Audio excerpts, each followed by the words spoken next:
Breaking news from WRAL. Coverage you can count on.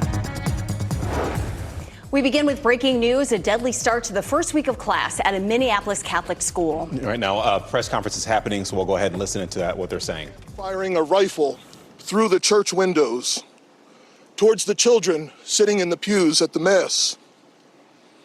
Shooting through the windows, he struck children and worshipers that were inside the building. The shooter was armed with a rifle, a shotgun, and a pistol. This was a deliberate act of violence against innocent children and other people worshiping. The sheer cruelty and cowardice of firing into a church full of children is absolutely incomprehensible.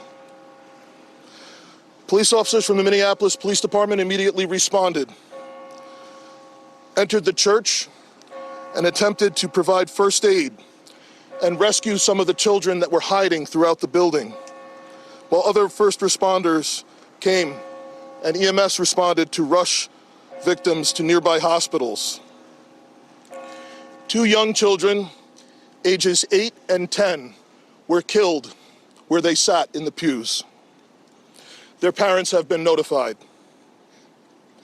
17 other people were injured, 14 of them being children.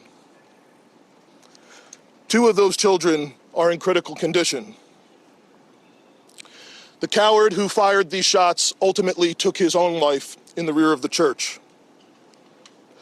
Our hearts are broken for the families who have lost their children, for these young lives that are now fighting to recover, and for our entire community that has been so deeply traumatized by this senseless attack. We will stand together to protect our children, our schools, and our houses of worship. This deliberate act of violence is just a sign of cruelty that is behind. Our hearts are broken for everyone that's been affected by this tragedy. As we begin the difficult path of healing, I want the community to know this, that even in the face of such evil, the Minneapolis Police Department and all of our law enforcement partners stand with our community. We stand with these families and with this parish. We will continue to be here for you. With that, the investigation is obviously in its preliminary stages, and I will attempt to take some questions to provide further information. Chief, what can you tell us about the suspect in this case? How old was he? Any kind of motivation? Any notes or any other information that were left behind? So we were looking, the question was, what can be said about the shooter? We believe it is one suspect, a sole shooter. We believe he is deceased. He is in his early 20s, does not have an extensive known criminal history. And we are looking through information left behind to try and determine some type of motive. Yeah. How many kids attend the school? How many kids at the school? How many children? I don't have an exact, the question was how many children at the school. There were dozens of children inside the Mass at the time. I don't have an exact count. The children have been relocated into the school, which is where their families are reunifying with them. Reg. Other than the weapons, was the shooter a student, former student? Was he a former employee? Do we know that? The question was, do we know if the shooter was a former school employee or a former student? We don't have that information. Did you leave anything behind other than the weapon? There's a vehicle. The question was anything left behind? There's a vehicle that we believe that the suspect used that is being searched. And we will be conducting other searches related to this. Where was it parked? Inside the parking lot here. There was some neighbors who said that the door to the church had been barricaded. Yep. Is that correct? So the question was, neighbors had said that the door to the church had been barricaded. The shooter approached on one side of the church building, and on that side, at least 2 doors, it appears there had been like a 2x4 placed. So not all of the doors around the building, but on the side where the shooter did fire. And on the outside? On the outside, yes. The question was there any explosives? There were reports of that. There were no explosives or improvised devices that we found. I do believe there was one, I guess you would call it a smoke bomb, like not an explosive, but a sort of a firework that would release smoke. And which side of the building? North, south? The side that is closest to us, here, on this side, yep. Was the reason why agents are also at these nearby homes? I don't have specific information on that I can release. The question was, is he dead from a gunshot wound? The answer is yes. We believe he took his own life in the parking lot. Was this outside or both inside that he was shooting? The question was he shooting outside and inside? He was absolutely shooting outside of the building on the side of the church, inside through the windows. It appears he may have gone inside, but I don't believe we've located any casings inside the building. So I'm not certain if he fired also while inside. It appears, if not all, most of the shooting happened outside the building. Chief, is this shooting related to any other shootings that happened in the last 24 hours? Yeah, Taylor's asking, is this related to any of the other shootings? This does not appear to be related to any other shooting in the city. Do you know approximately how many rounds were fired? The question was how many rounds? I would say it's in the dozens. We don't have an exact count. There's a sidewalk on the outside as well as a grassy area. So obviously we are going through and taking our time to process the scene. Was he firing just one weapon, like the rifle? The question was he firing one weapon? We believe he had fired all three. He had a rifle, a shotgun, and a pistol. Chief, was this individual licensed to conceal and carry? Did he have any? Were the weapons, was he lawfully carrying the weapons? I don't have that information. And I don't have any information on any significant criminal history either. Was he dressed at all in any tactical type of gear or anything? It appeared he had some black clothing on, his cargo-type pants. I guess you could interpret that as, however you like. All right, ladies and gentlemen, thank you for helping us to get the information out today. We have a lot No more more work questions? that needs to be done. We will return back later today to provide more details as they become available, and we'll let you know how you can know about that in the moments to come. Thank you. Okay, How can the public help? that's it. Thank you.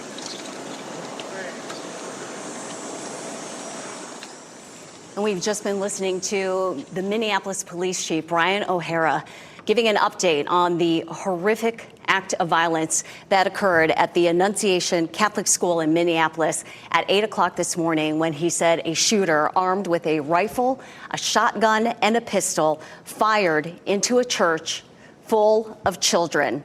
2 children, he said, were killed, 8 years old and 10 years old. They were sitting in the pews during a school-wide mass. And it looks like there are 17 others that were injured, and 14 of them were children. And we know that 2 children are in critical condition. Now, we have learned that the person responsible for this, he was very clear. He called them a coward. He said that person took their own life, and says for their entire community right now, they are standing together for their children and their schools to protect them in this horrific act of violence. And Ashley Rowe has also been standing by and listening to this news conference. Ashley, we've learned a little more information about the shooter as well. Renee, Chris, it was striking to me to hear him multiple times call this a deliberate act of violence, almost hearing the shaking in his voice as he was talking about the children who had died, the others who are injured, of whom 2 are in critical condition. You're looking at images from outside Annunciation Church, where this incident took place around 8:30 this morning. You heard the chief also say that he does not believe that this is connected to other acts of violence. The reason why a reporter asked that question is because leading up to this shooting, within the last 16 hours prior to that shooting at the church, there were 3 other incidents that had taken place in Minneapolis, in South Minneapolis as well, where this church is located. And that is why he brought that up. I can tell you one took place yesterday afternoon at 2 p.m., another one just hours later at 8 p.m., and then at 2 a.m. So the community is on heightened alert with this, not a string of violence, but different acts of violence. And he did articulate in that news conference that he does not believe that this incident was connected. You're looking now at just heartbreaking images of parents reuniting with their families, trying to figure out what is going on as they awaited information about their children, about their children's peers, about the various church staff and educators. Guys. We did hear that at one point they were going to pull the students inside as they waited for their families, because right now, I mean, they have to get with them after this horrific situation and try to reunify them to try to process this, because this is going to be something that community is dealing with for quite some time from now. And Chris, this was the first week of school for them, Yeah. the third day of school, and something like this happens. Let's get to Michelle McConaughey, who is in the WRAL Live Center with a reaction to this. Michelle. Yeah, this is just truly horrific, and updates coming out minute by minute. So we have you covered on everything that we are learning as soon as we learn it. But we've learned from NBC News that we know that at least 6 children are being treated at Children's Minnesota Hospital, which is a live picture right here. We do not know the extent of their injuries, but NBC News confirming 6 children being treated at Children's Minnesota right now. NBC News also reporting Senator Amy Klobuchar. She spoke to one of her longtime employees who had 3 children at that school. The woman's daughter, who was not hurt, watched as her friends were shot in the back and the neck. Just a truly horrific situation there today. As I said, we have you covered on all of the latest information. We'll have it here in the Live Center for you. Of course, stay on top of that story. We've seen so many hoax calls around the country about shootings at schools, and this right here, this is why law enforcement, they cannot afford to think, well, it's not legitimate. This was a legitimate case, and now they're on there trying to process that scene. Yeah, and this one materialized, and 2 children are dead and at least 17 others hurt after a shooter fired into a church full of kids. Goodness. Well, as WRAL stays on top of this developing story, check with us for updates on WRAL.com. You can look for the timeline, the news conferences, and up-to-the-minute information on this investigation. Just search the words Minneapolis Catholic Church shooting. We have a second breaking story to tell you about this noon. The FBI involved in a search for 2 self-professed religious leaders, one arrested right here in the Triangle. Yeah, we do have WRAL's Sean Gallagher. He has been on that story there. Sean, we had Sky 5 above the scene at one point. Tell us a little bit about what you have seen since you've been following this. Yeah, Chris, this is a very active scene here behind me. I'm told that the FBI raided this building here behind me around 5 or 6 in the morning. And take a look, several hours later, they are still here sifting through lots of evidence. And this is a very odd story when you hear the details. We're talking about 2 people who are self-proclaimed religious leaders, and we're still gathering more information about the connection here in Durham. But this is what we know right now. David Taylor, a man was arrested here in Durham, and Michelle Brannon in Tampa, Florida. Federal indictments accuse the 2 of receiving roughly $50 million in donations to their religious organization since 2014, largely through forced labor practices in call centers across the country. Their church, known as the Kingdom of God Global Church and formerly the Joshua Media Ministries International, with Taylor referring to himself as an apostle and also Jesus' best friend, claiming to have had multiple face-to-face encounters with God. Meanwhile, he's accused of forcing people to work in call centers in Michigan, Florida, Texas, and Missouri. And the indictment says he set unattainable goals, punishing those folks by public humiliation, food and shelter restrictions, physical assaults, and more. And while also having personal servants to fulfill his demands round the clock, including transportation of women to his locations, having them take Plan B. All of this is part of what the FBI is calling a nationwide takedown of their forced labor organization. So they will be out here for a while. We're still trying to learn what the connection is to Durham and why Taylor was here in the first place. As soon as we get any of that information, we'll bring it to you as soon as possible. But for now, live in Durham, Sean Gallagher, WRAL News. And we continue to stay on top of that breaking news story in Minneapolis at that deadly shooting at a Catholic school and church there. We're going to break down more of what we heard from that press conference from the police chief there, as so many people right now are trying to move forward after that horrific shooting. Coming up next, sea storms moving in with WRAL's exclusive Dual Doppler 5000, sponsored by the WRAL Weather app. Download now for live radar.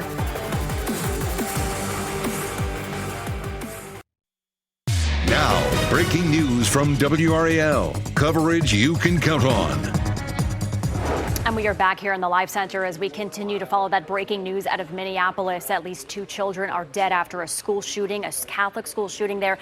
This is a live look at the hospital right outside of Children's, Minnesota. One of the physicians there is speaking about all the children that have been brought there. He said they received 9 pediatric patients, no fatalities related to the kids that were brought there. But again, at least 2 children were killed, both 8 and 10 years old. That is being reported by Care News out there in Minneapolis.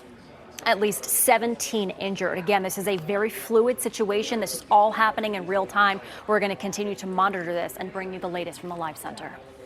Okay, thank you, Michelle, for looking into that part as we continue our coverage on this. Because 10-year-old Brooklyn Carroll was killed on Harris Lake this month and another person was seriously injured, a law enforcement effort to reduce drunken boating has a more powerful meaning for some people. WRAL's Monica Casey went to Harris Lake, where authorities gathered to remind people to operate boats safely. The NC Wildlife Commission brought multiple partners here to Harris Lake today to talk about the importance of boating sober this weekend. Brooklyn Carroll's family is placing signs like these, "Boat Sober, Save Lives," at lakes across the state. In a statement, that family says they hope these signs will serve as a reminder of the incredible responsibility that comes with boating and thanking everyone for remembering their daughter. The man who was operating the boat that hit Brooklyn, Quentin Kite, has been charged, and the woman who owned the boat, Anne Marie Flanagan, also faces charges. We shouldn't need to be here today to say something that has been said time and time again. But there's no place for consumption of alcohol in the operation of boats or motor vehicles on our streets and highways of this state. During Labor Day weekend last year, there were 11 boating incidents reported across North Carolina. 2 were alcohol related and 7 had injuries. Reporting in Chatham County, Monica Casey, WRAL News. I know we've obviously started the show with very heavy news that we're going to keep on top of, but we do want to transition to something lighter that we're tracking, which is obviously the nice weather we're seeing outside. Absolutely. We're grateful for this refreshing weather. Elizabeth, it looks so beautiful out there on the WRAL weather patio. It really is. It's just such a perfect day. I imagine that you're going to see a lot of people out and about in your neighborhood. It just is just glorious outside. We take a live look at the gardens behind me. Just lots of sunshine. Yesterday we started off with some cloud cover, and today it's just been sunshine, sunshine, sunshine. It feels wonderful. 75 degrees, and our dew point just keeps on falling. This is the lowest that I've seen it since we've started to see this cooler, drier pattern. A dew point at 50 just feels so comfortable.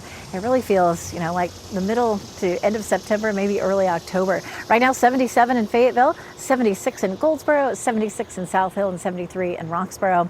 Our temperature is a little closer to the Triangle, also in the 70s, 76 in Apex and Holly Springs, 73 in Nightdale, 73 degrees in Wake Forest. Around town, 79 in Raleigh and 78 in Durham, 83 in Fayetteville for this afternoon. And that's well below normal. If you're planning to head out to a Bulls game, the weather's going to be great for that tonight, as well as all the way through Friday. Temperatures at 6 o'clock around 76 and 70 degrees at 8 o'clock. So just going to have nice dry conditions. Our muggy meter is very comfortable for the next couple of days, but then it begins to climb a little bit. Saturday and Sunday, you'll see it zips back up to tolerable. But this time of year, it could easily be at tropical, and that puts us in the 70s. And that's just, we're just so fortunate not to have a dew point in the 70s for this week. As a matter of fact, this pattern just continues. 87 is our normal high, so we're well below that for today and really for much of the week. The warmest it gets really in the next 5 days is 84 on Friday.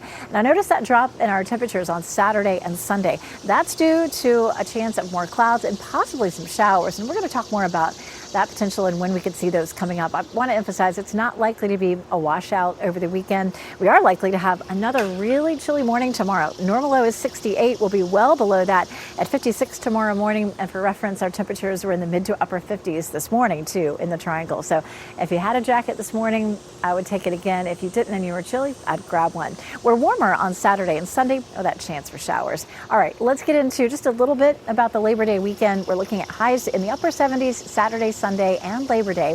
Right now, it looks like a low pressure system may start to move up into our area. starting in the south, moving north Saturday.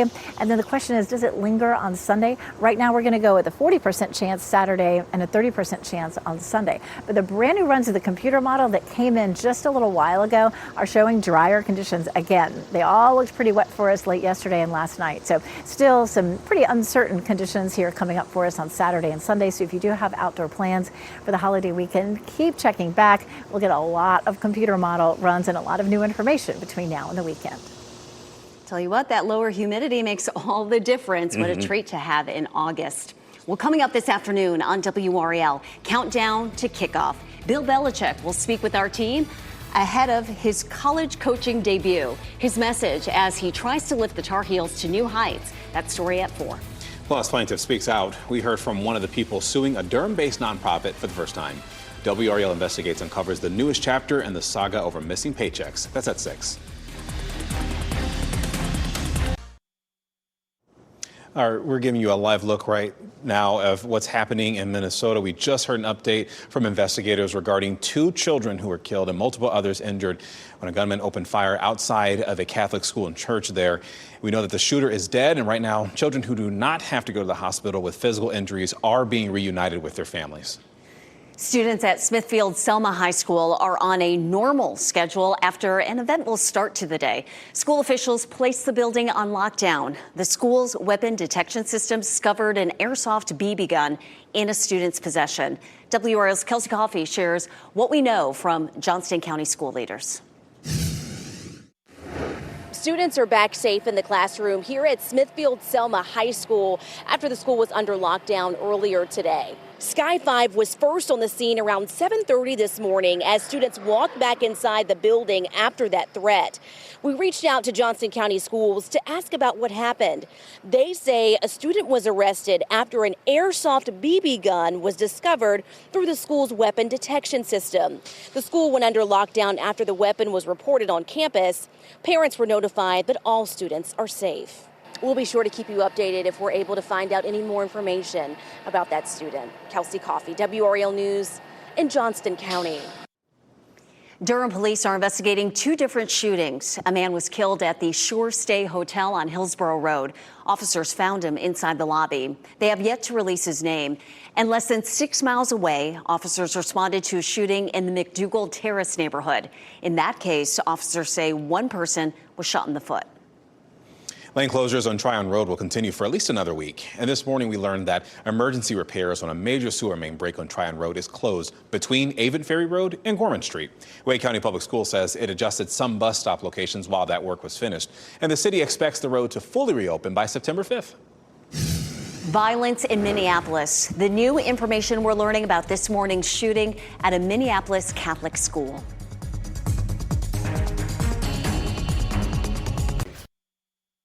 Now, breaking news from WRAL. Coverage you can count on.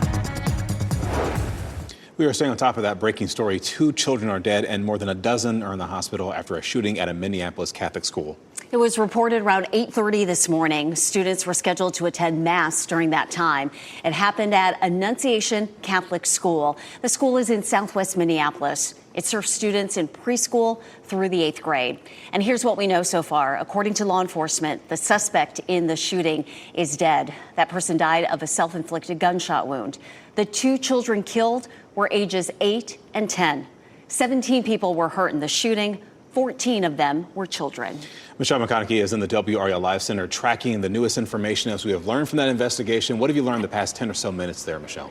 Yeah, we are monitoring all of the live, the press conferences that happened, getting information from that. The chair of emergency medicine at Children's Minnesota said 9 pediatric patients were brought there. Of those 9 pediatric patients, there have been no fatalities. We've also learned that Hennepin Healthcare, they say that they're treating 9 pediatric patients and 2 adults. The pediatric patients ranged in age from 6 to 14. They said 4 of those quote, required the operating room, but the hospital said none of the patients have been discharged and there have been no fatalities. Now, Mayor Jacob Fry was very emotional at a press conference earlier. Take a listen. There are no words that can capture the horror and the evil of this unspeakable act. Children are dead.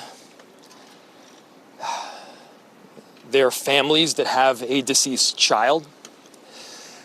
You cannot put into words the gravity, the tragedy, or the absolute pain of this situation. And this afternoon, we've also heard from Minnesota Governor Tim Walz. He said, "I am praying for our kids and teachers whose first week of school was marred by this horrific act of violence." Oh, man. And with the last hour, we actually heard from Minneapolis police. And WRAL's Ashley Rowe, you were in the studio with us here as we were listening to that unfolded. And the chief said this attack was thought out. Yes, a deliberate act of violence is what he used to describe this horrible act. On more than one occasion, the police chief said that their hearts are broken for the families. During that news conference that began just a short time ago at the top of the hour, the chief said when officers arrived on scene, they attempted to provide first aid to victims and also help others who were hiding in other parts of the building. You can only imagine the panic of everyone inside. In some moments, his voice was trembling, a real example of how this shooting has rocked the community. This was a deliberate act of violence against innocent children and other people worshiping.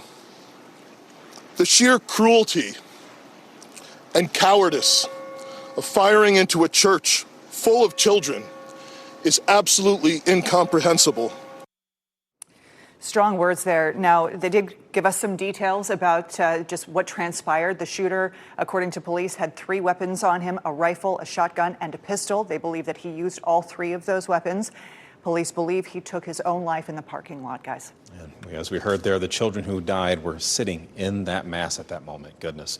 We are staying on top of every development in this story. You can visit WRAL.com for the timeline, news conferences, and of course, up-to-the-minute information on this. Just search the words Minneapolis Catholic Church shooting.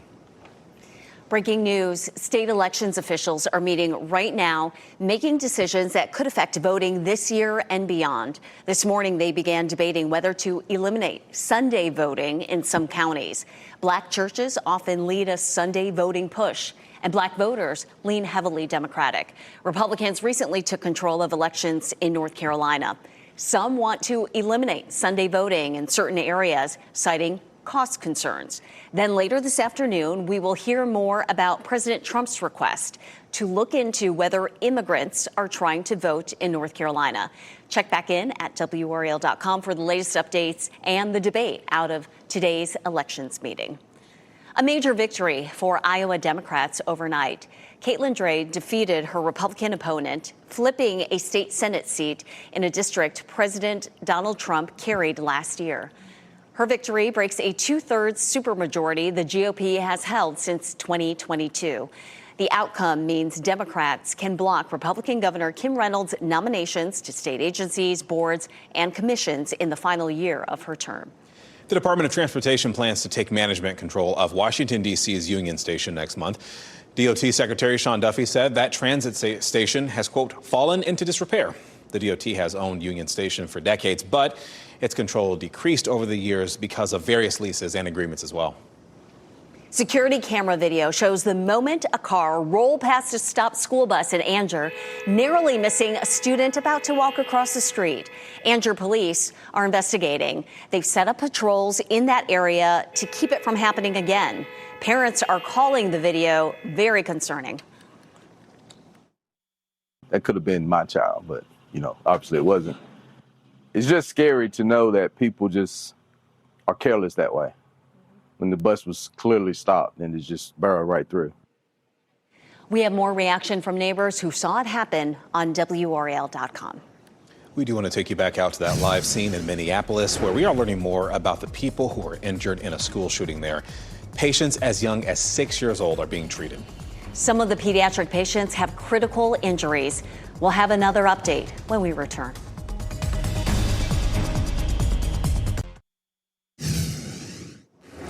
WRAL is working to learn more about a historic home that went up in flames. Ali Kedlubar spent the morning at that scene on NC98 talking with neighbors, and she tells us what she learned. Neighbors tell me this home behind me was historic, especially to their family, and now only stone pillars and chimneys remain. This is video from Sky 5 shortly after that fire broke out. Durham Highway Fire Department says crews got there around 5:40 this morning. Flames tore through walls and the roof. Redwood Fire Chief on the scene tells us no one was inside, no one got hurt. This is a photo from Durham County maps of what it used to look like. Neighbors tell us it used to be their family member's home, built by relatives more than 100 years ago. Deed records show it was sold about 4 years ago. Now it's for sale once again, and we're still working to find out the cause of the fire. We're going to keep you updated. Reporting in Durham, Allie Calabar, WRAL News. This afternoon, the State Highway Patrol will launch a new safety campaign. Operation Highway Guardian will target human trafficking. State, county, and local law enforcement agencies will be stationed along I-40 all across the state. After the campaign, State Highway Patrol will release data from the operation. Today's announcement takes place at the State Fairgrounds at 2 p.m. We're staying on top of that situation that's unfolded in Minneapolis. As we know, 2 children are killed in a shooting that happened at a Catholic school there during a mass. 17 people are injured, including children, 2 of which are in critical condition. Stay with WRAL News as we follow this story from Minneapolis.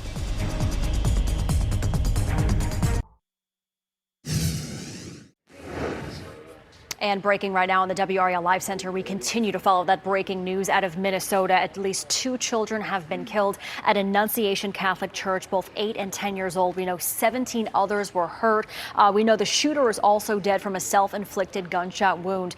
9 pediatric patients were brought to Children's Minnesota. No fatalities. Also, Hennepin Healthcare, another hospital in that area, said it is treating 9 pediatric patients as well and 2 adults. Those pediatric patients ranging in age from 6 to 14 years old. 4 of those patients require the operating room, but they said so far no fatalities from everybody that has been brought there. Mayor Jacob Fry was extremely emotional at a press conference that happened earlier. Take a listen. These were Minneapolis families.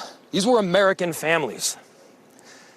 And the amount of pain that they are suffering right now is extraordinary. And don't just say this is about thoughts and prayers right now. These kids were literally praying. It was the first week of school. They were in a church. And NBC News also reporting that Father Bob Hart, he was a former interim pastor at Annunciation. He left his position in June, but he described the church as a very close-knit and very supportive community where everyone was made to feel welcome. He says he expects to recognize some of those names when police release them. Don't say these are about thoughts and prayers. These kids were literally inside praying. Well, you might think that the weather is, quote, for the birds. And it is. Meteorologist Chris Michael shows us how our cold front triggered a mass migration in birds in today's Ask the Meteorologist. Yeah, more frequent cold fronts means you're going to spot more birds migrating from north to south, maybe more hummingbirds at the feeder as well. And the cold front that we just had did spark that. So you see the wind coming in out of the north, and they're trying to escape some of those cooler climates and head toward warmer ones as we head from summer to fall. And in fact, this isn't just theory. We can show you some of the detection that was going on last night. There's actually a website called Birdcast, and this is from 3 different universities. Their research compiled to show that, more than 164 million birds were flying south, most of those in the eastern U.S. And we're going to see that more now that we head from one season to the next. We're losing daylight very quickly to the north, so they're cooling off quickly up in Canada and the Arctic. Meanwhile, to our south, it's still very hot, so that temperature differential is going to lead to more storm systems, more cold fronts, and so you're going to start to see these migrations happening more. And this is why several towns and cities in the state of North Carolina actually have this Lights Out initiative. In Raleigh last year, it started September the 10th. That means non-essential lighting. They encourage people to turn that off between 11 p.m. and 6 a.m. to avoid any collisions with especially some of the high-rise apartments that we have in town. The birds may be migrating, but no one around here wants to migrate anywhere when the weather is this nice. Goldilocks weather once again, meteorologist Elizabeth Gardner on the WRAL weather patio where the sun is shining and that humidity nice and refreshing. It's amazing. Our dew point, which is, of course, how we measure the amount of moisture in the atmosphere, is at its lowest that I've seen in quite some time. So it feels wonderful out here, especially in the shade. We take a look at the gardens, and it's all quiet back here. You know, it is the azalea gardens, but I will tell you, the gardeners do an amazing job. There is something blooming out there all the time. We have the new bridge that's out there, all sorts of fun things to see in the garden. If you ever ever need a break, you're close to downtown, just come on by any old time. Our temperatures are in the 70s right now. It's 78 in Clinton and 73 in Roxborough. Feeling great out there, cooler than it was yesterday. Yesterday we climbed into the low 80s, and we're going to keep it in the upper 70s this afternoon. Our next weather maker is a front that's down to the south. Now we have this high pressure system that's up there just to the east of St. Louis, rotating clockwise. That's continuing to push all that nice dry air into our region. But what we're watching is that front between Houston and Tampa. Eventually that stationary front will start to lift northward as a warm front, and a low is likely to develop on it. The big question is, how far north is it going to come? Over the weekend, will it come far enough north to bring us some rain? And the models have been really back and forth about that. It looked like it was going to stay nice and dry, and that front would stay to our south. And then late yesterday, overnight, and early this morning, the models showed that low a little farther to the north, and our latest run that just came out a couple of hours ago had it to the south again. So we don't have a whole lot of confidence about what may happen over the weekend, but it doesn't look like we've got, smooth sailing, absolutely clear, no chance of rain. So we'll be watching the position of that low. We still have several days, of course, before we get to the weekend. We have a 40% chance of rain in for Saturday and the 30% chance on Sunday. And at this point, that looks like a worst case scenario. As a matter of fact, we take a look at our forecast rainfall totals all the way through the weekend, and it's maybe 1/10 of an inch or less. Now, if we were to see that low move a little farther north, it could be a bit more than that. At this point, I would not change any of my outdoor plans for the weekend. I would just keep checking back. We do have, based on some of the models from late yesterday and overnight last night, have that chance of some rain, especially in our southern counties late Saturday, and then possibly just sort of washing out over us on Sunday. And right now, Labor Day looks dry. But again, there's not a lot of confidence in that rainfall forecast. So let's take a look at Tropical Storm Fernand, and it is almost out of here. It's just kind of zipping on up into the North Atlantic. Today may be the last day that we even bother talking about it. But looking ahead, we are in the peak of the hurricane season, and the first through the middle of September there, looking at that red shaded area off the coast of Africa, sort of through the middle of the tropics there, that is a likely location for storms to develop. So certainly it's the end of August, and we have not seen the end of the tropics, even though things are nice and quiet right now. Beautiful day today and tomorrow, a little warmer on Friday. We're going to be watching the weekend carefully. It does not look like a washout. And then on Monday for Labor Day, it looks a little drier. Our beautiful weather continues, as far as the eye can see, at least to the beginning of next week. Thanks, Elizabeth. The new academic school year can also mean the return of coughs and sniffles, but symptoms can be worse for children with asthma. In the first few weeks of school, as many as 9 out of every 10 asthma attacks are triggered by viruses. Besides crowded conversations and environmental stressors, viruses can spread easily if caregivers who lack access to sick leave have to send their kids to school if they're ill. Health specialists advise parents of students with asthma to have an action plan in place with their child's school. When it comes to your health, there is no shortage of quick fixes and fads. Experts say it is best to focus on wellness in the long term. There are 5 proven ways to improve your health. First, make mindfulness a daily habit. It can help with anxiety as well as concentration. Next, prioritize quality sleep to reduce stress. Third, choose whole foods which support longevity and vitality. Also, move more and sit less. Finally, protect against toxins by swapping out plastics in your kitchen. For years, Americans were told to take at least 10,000 steps per day to stay healthy, but medical professionals say they see benefits from cardiovascular risk reduction for steps as low or as few as 3,500 steps. Walking is a great form of exercise. It can help lower your blood pressure, blood sugar levels, cholesterol, even strengthen your muscles. And doctors say speed does not matter. You can start slow and adjust as needed. Walking is really a very sustainable means to incorporating exercise. And if you want to build on top of that, certainly. I love running. I love biking. I think all those activities are great. And your heart really doesn't care what you do, as long as you do something that is enough to help that heart rate come up, help your blood pressure appropriately rise, help you get a little bit of a sweat, challenge your body. And if you can do all of that with walking, why not? I feel like there's a tortoise in the hare reference here. Walking is generally safe for everyone. However, if you do have any concerns, you can, of course, consult with your physician. Shot and killed while praying. 2 children are dead. 17 others are injured after a shooter opens fire at a Catholic school in Minneapolis. Police say the gunman then killed himself. Right now, state and federal authorities are gathering information at this very active scene as we give you a live look. We'll hear from a neighbor who heard the shooting after the break.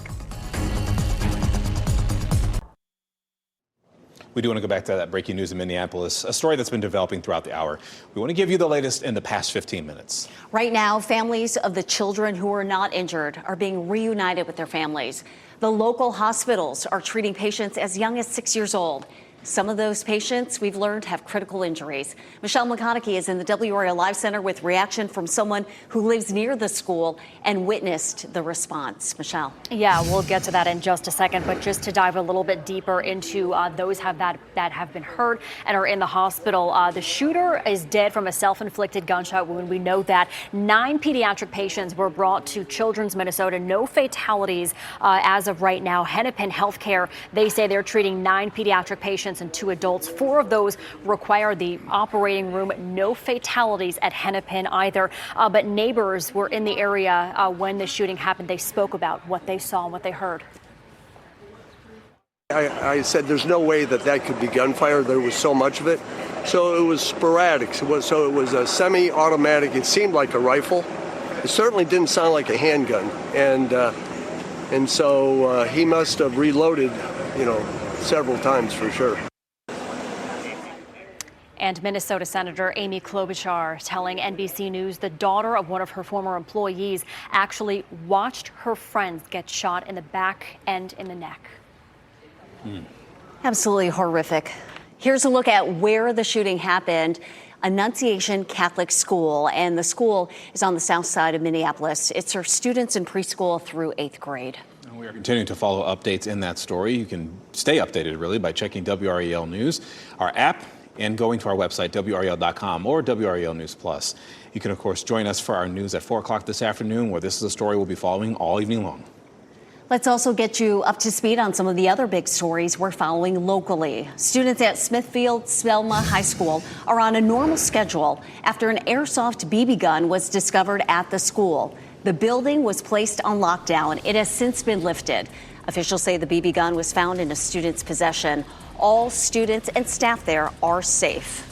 And today, the FBI arrested one of 2 self-proclaimed religious leaders in the Triangle, according to authorities. This is part of what investigators are calling a nationwide takedown of their forced labor and money laundering investigation. David Taylor was arrested in Durham, and another suspect, Michelle Brannon, in Tampa, Florida. Federal indictments accused the 2 of receiving roughly $50 million in donations to their religious organization. And we are asking about their connection to Durham, and we'll bring you updates as soon as we learn more. NBC News Daily is next on WRAL, your next local news update in 30 minutes. We'll see you soon, and make sure to keep up to date on that situation, again, developing in Minneapolis on WRAL.com.